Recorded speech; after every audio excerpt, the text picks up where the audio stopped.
اللہ کے نیک برگزیدہ بندے، مقبول ترین بندے، اللہ والے، اللہ کے ولی، بزرگان دین رحمہم اللہ علیہم اجمعین کے واقعات اور مختصر سے حالات اس نیت سے عرض کر رہا تھا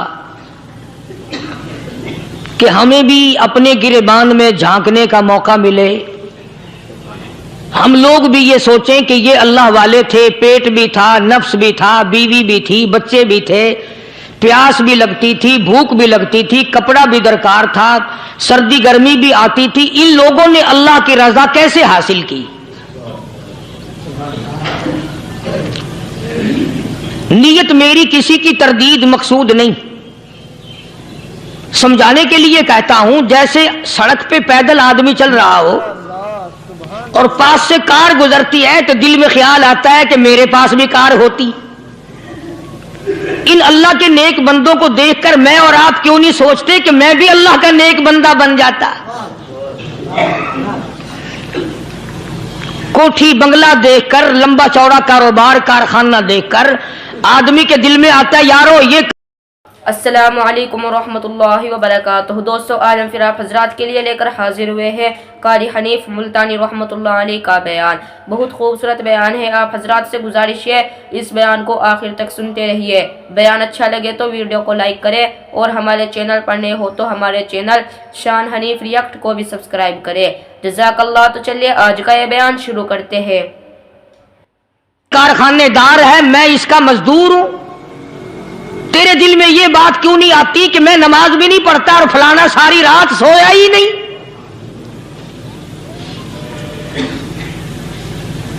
ہم لوگ اپنے معاملات میں، اپنے کردار کے بارے میں آخر کب سوچیں گے؟ وہ کون سی نئی زندگی ملے گی؟ بس ایک دھوکہ لگا ہوا ہے، او جی میں تو گناہگار ہوں میرا کیا، او جی میں تو گناہگار ہوں میرا کیا، یوں کرتا کرتا ہی مر جائے گا، توبہ نہیں کرنی۔ کوئی آدمی پلیت ہو اور وہ یہ کہتا رہے او یار میں تو پلیت ہوں، یار میں تو ناپاک ہوں، میرا کیا میں تو ناپاک ہوں۔ اللہ کے بندے پانی کے پاس جا، غسل کر، پھر ہی تو پاک بنے گا۔ اپنے آپ کو پلیت پلیت کہتا رہے، یوں تو پاک نہیں بنے گا۔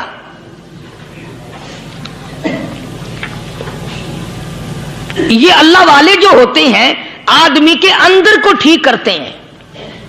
جیسے ڈاکٹر کہتا ہے کہ اگر بلڈ پریشر کے مریض ہو تو نمک نہ کھاؤ، شوگر کے مریض ہو تو میٹھا نہ کھاؤ، باقی کے مریض ہو تو آلو نہ کھاؤ۔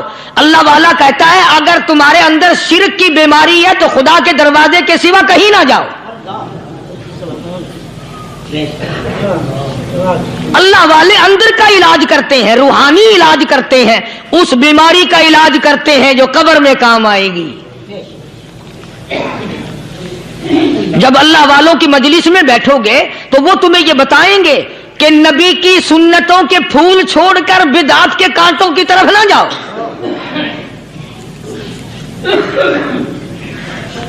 اور ہدایت ہے محمد کریم صلی اللہ علیہ وسلم کی، سبحان اللہ۔ وہ جوان کتنا خوش نصیب ہوگا جو حضور کے ساتھ سواری پہ سوار ہے۔ اللہ اکبر۔ سیدنا معاذ بن جبل رضی اللہ تعالیٰ عنہ کی ذات اقدس ہے، جس سواری پہ محمد عربی صلی اللہ تعالی علیہ وسلم سوار ہیں، اسی سواری پہ صحابی بھی سوار ہے، آپ کے پیچھے سوار ہے۔ آپ نے 3 مرتبہ ارشاد فرمایا یا معاذ۔ وہ کتنا مقدروں والا جوان ہوگا جس کا نام آقا کے پیارے پیارے منہ سے نکلا۔ فرمایا یا معاذ، او معاذ، عرض کیا لبیک و سعدیک، میرے آقا میں حاضر ہوں، میں غلامی میں حاضر ہوں۔ کچھ نہیں فرمایا، پھر دوسری مرتبہ ارشاد ہوا یا معاذ، عرض کیا لبیک و سعدیک، کالی کملی والے میں تیری خدمت میں حاضر ہوں۔ میں غلامی میں حاضر ہوں. تیسری مرتبہ پھر فرمایا یا معاذ. سمجھے آپ, یہ تو حضور کو پتا تھا کہ میری آواز اس نے پہلی دفعہ میں ہی سن لی, پکار رہا ہے میں حاضر ہوں. 3 مرتبہ آواز اس لیے دی, یعنی میں جو تجھے بتانا چاہتا ہوں وہ بڑی اہم بات ہے, توجہ کر, دھیان کر اس بات کی طرف جو میں تجھے بتانے لگا ہوں. تیسری مرتبہ ارشاد ہوا یا معاذ. عرض کیا لبیک و سعدیک, میرے آقا میں حاضر ہوں, غلامی میں حاضر ہوں. ارشاد فرماؤ. فرمایا یا معاذ لا تشرک باللہ. او ماضی مجھ سے ارشاد سن لے, مجھ سے پیغام سن لے. میں محمد کریم صلی اللہ تعالی علیہ وسلم تجھے بڑی پتے کی بات بتانے لگا ہوں, گر کی بات بتانے لگا ہوں, کوئی حقیقت کی بات بتانے لگا ہوں. لا تشرک باللہ. او میرے جوان, میرے صحابی, او معاذ, اللہ کی ذات میں, اللہ کی صفات میں کسی کو شریک نہ ٹھہرانا.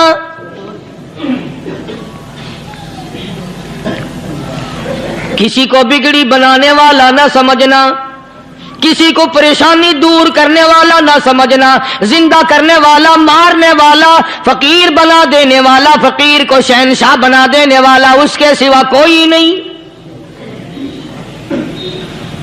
چلو ہو گئی بات, فرما دیا آپ نے کہ شرک نہ کرنا. اب ہماری بات سنو, ابھی حدیث کا جملہ باقی ہے جو محمد عربی صلی اللہ علیہ وسلم کی زبان مبارک سے نکلا. اہم بات باقی ہے, ٹھیک ہے فرما دیا, لیکن اب سوال کرو سرکار مدینہ صلی اللہ علیہ وسلم سے کہ جی اگر کوئی مصیبت کی وجہ سے کر بیٹھے, اگر کوئی پریشانی کے عالم میں آ کے کر بیٹھے, کوئی دکھوں کا مارا ہوا کر بیٹھے, تو صاف فرما دیا. فرمایا او معاذ ان قتلتا,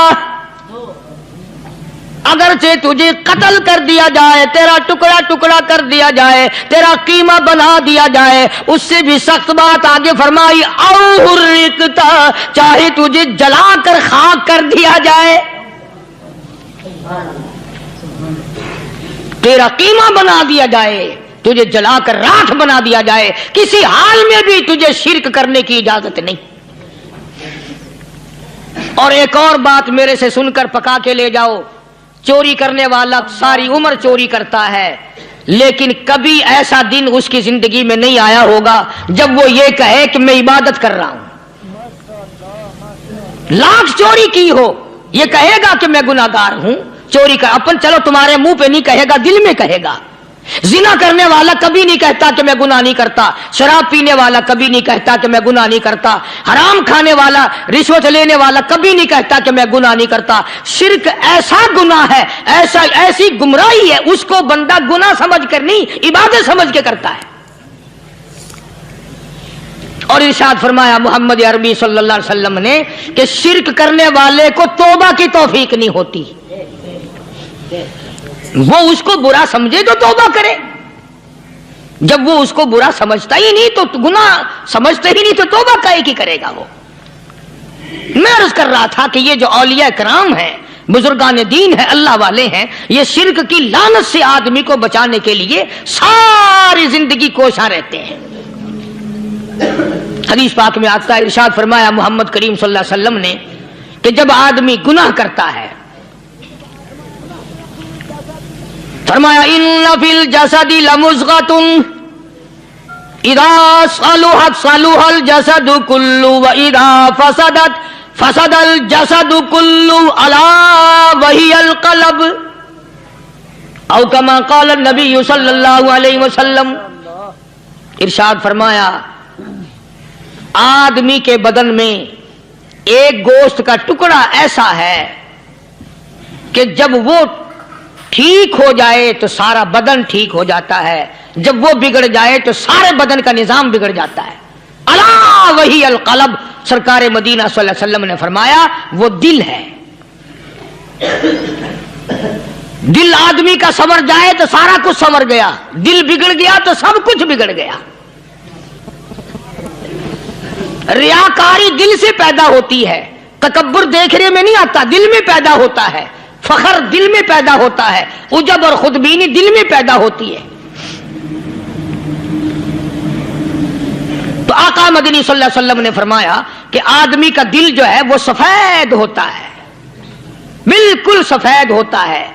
جب بندہ گناہ کرتا ہے تو ایک چھوٹا سا سیاہ کالا نقطہ اس کے دل پہ لگ جاتا ہے، پھر دوسرا گناہ کرتا ہے، پھر دوسرا نقطہ لگ جاتا ہے، پھر تیسرا گناہ کرتا ہے، پھر تیسرا نقطہ دل پہ لگ جاتا ہے، حتیٰ کہ اس کا دل سارا کالا ہو جاتا ہے۔ اور جب سارا دل کالا ہو جاتا ہے تو اس کے دل کے اندر پھر حق سمجھنے کی گنجائش نہیں رہتی، پھر وہ اتنا بگڑتا ہے کہ خلاف شرع کام کو وہ عبادت کہتا ہے، پھر وہ ڈھول دھماکے کو عبادت کہتا ہے، پھر وہ چمٹا کھڑکانے کو عبادت کہتا ہے، پھر وہ نشہ کرنے کو عبادت کہتا ہے، پھر وہ نماز نہ پڑھنے کو عبادت کہتا ہے، پھر وہ قرآن کے قریب نہ آنے کو عبادت کہتا ہے۔ حالانکہ بزرگوں کا یہ طریقہ کار نہیں۔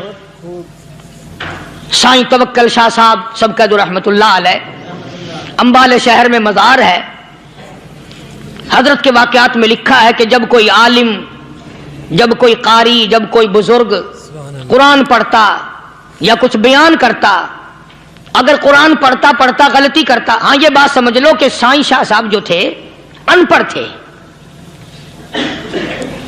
عالم نہ تھے، پڑھے ہوئے نہیں تھے، لیکن اگر کوئی قرآن کی آیت غلط پڑھتا تو سائیں شاہ صاحب جو تھے وہ کہتے کہ تو نے غلطی کی ہے، اور اگر کوئی حضور کریم صلی اللہ علیہ وسلم کی حدیث پاک پڑھتا اس میں کوئی غلطی کر دیتا تو شاہ صاحب فرماتے کہ تو نے غلطی کی ہے۔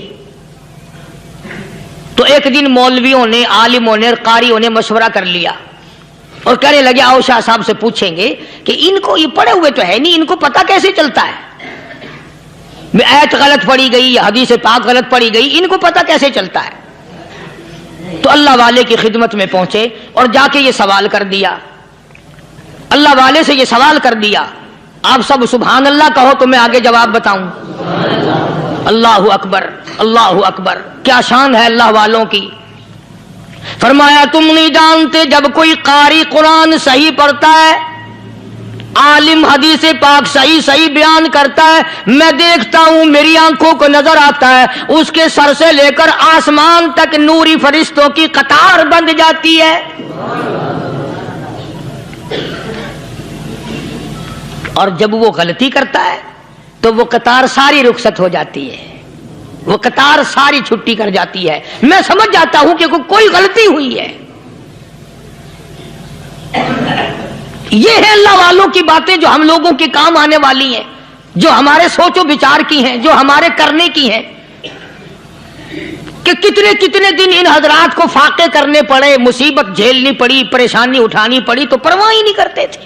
اللہ اکبر۔ مخلوق سے سوال کرنا ان حضرات کے یہاں بہت بری بات تھی۔ بلکہ نفحۃ الیمن ایک عربی کورس کی کتاب ہے، درس میں پڑھائی جاتی ہے عربی مدرسوں میں۔ ہم نے جب سبق پڑھتے تھے تو ایک واقعہ پڑھا تھا کہ کسی پہاڑ کی غار میں ایک اللہ والا رہتا تھا اور اللہ اللہ کرتا تھا، ہر وقت اللہ کی طرف سے کھانا آ جاتا تھا اور وہ کھا لیا کرتا تھا۔ تو خدا امتحان بھی کرتا ہے، آزمائش بھی کرتا ہے، دعا کیا کرو اللہ ہماری آزمائش نہ فرمائے، ہم لوگ آزمائش کے قابل کہاں ہیں۔ تو اللہ پاک نے جب اس اللہ والے کی آزمائش فرمائی تو 3 دن تک کھانا نہ آیا، 3 روز تک کھانا نہیں آیا۔ جب نہیں آیا تو بھوک نے ستایا، اور جب بھوک نے ستایا تو پریشانی ہوئی، اور جب پریشانی ہوئی تو دل میں خیال آیا کہ اب میرے لیے سوال کرنا جائز ہو گیا، اب تو میں بالکل بھوک نے تنگ کر دیا مجھے۔ تو پہاڑ سے نیچے اترے اور جا کر کے ایک مکان پہ سوال کر دیا، اور سوال یہ کیا کہ اللہ نام پہ مجھے کھانا چاہیے۔ ان گھر والوں نے 3 روٹیاں دے دی، ان گھر والوں نے 3 روٹیاں دے دی، اور یہ اللہ کا ولی لے کے چل دیا۔ تو جس گھر سے 3 روٹیاں ملی تھی ان کے یہاں ایک کتا بھی تھا، وہ اس ولی کے پیچھے پیچھے لگ گیا اور بھونکار قریب تھا کہ کاٹ کھائے، پھاڑ کھائے، اللہ کے ولی نے سوچا کہ یہ تو بڑا ظالم کتا پیچھے لگ گیا، ایک روٹی اس کو پھینک دوں، 2 مجھے کافی ہو جائیں گی، یہ اپنا اس کی ہلے لگ جائے گا، مشغول ہو جائے گا، میں نکل جاؤں گا۔ یہ کتاب کی بات ہے، حدیث کی نہیں۔ تو نفحۃ الیمن کتاب میں واقعہ یوں لکھا کہ کتا ایک روٹی کھا کے پھر بھاگ کے اس ولی کو مل گیا اور بہت بھونکار کاٹنے کے قریب ہوا۔ تو پھر اللہ کے ولی نے سوچا کہ یار ایک ہی روٹی کافی ہو جائے گی، یہ تو پھر ظالم پیچھے ہو گیا، اس نے دوسری روٹی بھی اس کو پھینک دی۔ اللہ کی شان، کتا دوسری روٹی کھا کر کے پھر ولی کے پیچھے پیچھے، اس نے سوچا ایسی روٹیوں سے تو یوں ہی بھلے، وہ تیسری بھی پھینک دی، کتے نے تیسری بھی کھا لی، اور جب تیسری روٹی کھا کے کتا بھونکا، اب ولی کھڑا ہو کر غصے میں آ گیا اور کہنے لگا او کتے تجھے شرم نہیں آتی؟ عربی کا لفظ ہے وَمَا عَدِيمُ الْحَيَا، اور بغیرت کمینے، تیرے مالک نے 3 روٹیاں دی تھی، جس دروازے پہ تو رہتا تینوں کھا لی، پھر بھی بھونکتا ہے؟ 3 روٹیاں میں نے تجھے دے دی، پھر بھی بھونک رہا ہے؟ تو یوں لکھا اس کتاب میں کہ اللہ پاک نے کتے کو بھی زبان دی، اور وہ یہ کہنے لگا کہ ولی صاحب ذرا ٹھہرو، خود فیصلہ کرو، تم بے غیرت ہو یا میں بے غیرت ہوں؟ فیصلہ جناب کریں، میں کتا ہوں، آپ ولی ہیں، جنت کے کھانے کھائے، ارے 3 دن نہ ملا تو آدمی کے دروازے پہ آ کے ماتھا گھسایا، جھولی پھیلائی، بھیک مانگی، مجھ سے قسم لے لو میں کتا ہوں، کئی مرتبہ 8 دن ٹکڑا نہیں ملتا، قسم لے لو اس دروازے کے سوا کبھی کسی دوسرے دروازے پہ نہیں گیا میں۔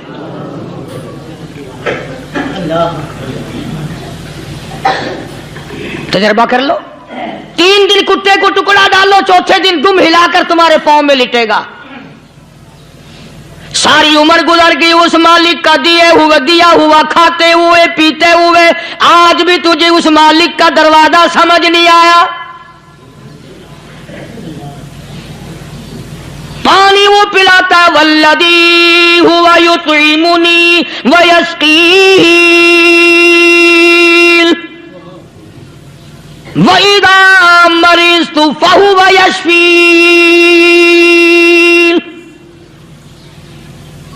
کتنا کھلاتا ہے، کتنے اعلیٰ درجے کے کھانے کھلاتا ہے، طرح طرح کے کھانے کھلاتا ہے،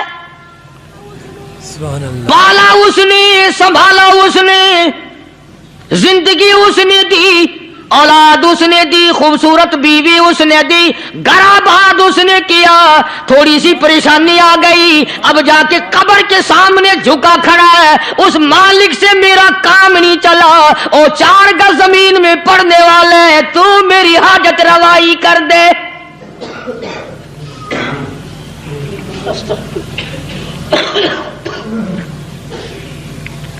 کون سے ولی نے یہ تعلیم دی، کون سے ولی نے یہ ترغیب دی؟ خواجہ قطب الدین بختیار کاکی رحمت اللہ علیہ، بابا فرید الدین شکر گنج رحمت اللہ علیہ کا پیر ہے۔ اتنے اللہ والے لوگ تھے، اتنے اللہ والے لوگ تھے۔ خواجہ قطب الدین بختیار کاکی رحمت اللہ علیہ کا آخری وقت دلی شہر میں آ گیا، نہ دولت تھی، نہ کوٹھی تھی، نہ بنگلہ تھا، فقیری، ہائے ہائے، عجیب بادشاہت ہوتی ہے ان لوگوں کی، بادشاہ ان کے دروازوں پہ آیا کرتے تھے۔ خواجہ ابو الحسن خرقانی رحمت اللہ علیہ بزرگ گزرے ہیں، محمود غزنوی کا زمانہ ہے۔ محمود غزنوی مرحوم بادشاہ نیک آدمی تھا۔ خواجہ ابو الحسن خرقانی رحمت اللہ علیہ کی خدمت میں آیا اور حضرت نے یوں پوچھ لیا، فرمایا محمود 2-4 دن پہلے بھی تو سنا تھا کہ تم ادھر آئے ہو، مجھ سے مل کے نہیں گئے؟ تو کہنے لگا حضرت سرکاری دورے پہ آیا تھا، سرکاری دورے کی لپیٹ میں اللہ والے کی زیارت کو بے ادبی سمجھتا ہوں، اللہ والے کی زیارت کرنے آؤں، کام کوئی اور لے کر آؤں اور اللہ والے کی زیارت کروں؟ میرے نزدیک یہ بے ادبی ہے۔ فرمایا آج ارادہ کر کے آئے ہو؟ کہ جی ہاں ارادہ کر کے آیا ہوں۔ باتیں ہوتی رہی، محمود کہنے لگا حضرت آج بہت بڑا کام لے کر آیا ہوں، دعا فرماؤ، سومناتھ کے مندر پہ حملے کا ارادہ ہے۔